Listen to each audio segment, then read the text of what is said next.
একবার শুধু তুমি আমাকে ভালোবেসে দেখো, তুমি ছাড়া অন্য কোনো মেয়ের দিকে আমি জীবনে কোনোদিন তাকাবোই না।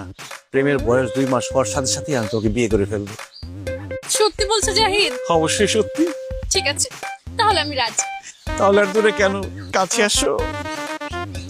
ছি বাবা, তোমার লজ্জা করছে না? কি ব্যাপার জাহিদ, এই মেয়ে তোমাকে বাবা বলতেছে কেন? হ্যাঁ আমি জানি না, আমি কিভাবে বলবো, আমি তো এই মেয়েকে চিনি না। যাও যাও যাও যাও যাও। কি বললে বাবা, তুমি আমাকে চিনো না? ও হ্যাঁ, চিনতে পেরেছি। ও হচ্ছে আমার বড় ভাইয়ের মেয়ে। মানে আমি অনেক আদর করি তো, অনেক চকলেট দেই, অনেক আইসক্রিম দেই, এই জন্য আমাকে বাবা বলে ডাকে, আদর করে। যাও বাবা, ওইদিকে গিয়ে খেলো, আমরা একটু কথা বলছি। খবরদার বাবা, একদম মিথ্যা কথা বলবে না। আন্টি, আমি ওনার বড় ভাইয়ের মেয়ে না, আমি ওনারই মেয়ে।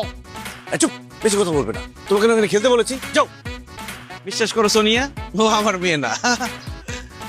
আমি মিথ্যা কথা বলছি? দাঁড়াও, এখনই প্রমাণ দিচ্ছি। আন্টি, এই যে দেখো আমার আইডি কার্ড, এখানে আমার বাবার নাম লেখা আছে। আরো প্রমাণ আছে, এই যে দেখো আমার বাবা মায়ের ছবি।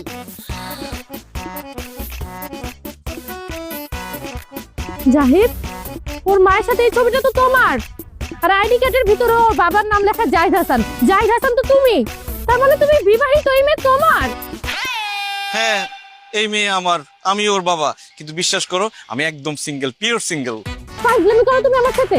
এই মেয়ে তোমার মেয়ে হলে ওর মা তোমার বউ, আর যার বউ আছে সে সিঙ্গেল হয় কি করে? কিন্তু আমার বউ তো। চুপ, আর একটা কথা বলবা না। I hate you. অসভ্য তোর ফালতু থাকার কত বড় সাহস, এত বড় একটা মেয়ে থাকতে সে বলে সে নাকি সিঙ্গেল। খবরদার, আজকের পর থেকে আমাকে কোনোদিন ফোন দিবি না, আমাকে কোনোদিন মেসেজ দিবি না। যদি দেখ তোরে আমি জুতো দিয়ে পিটাবো। ইস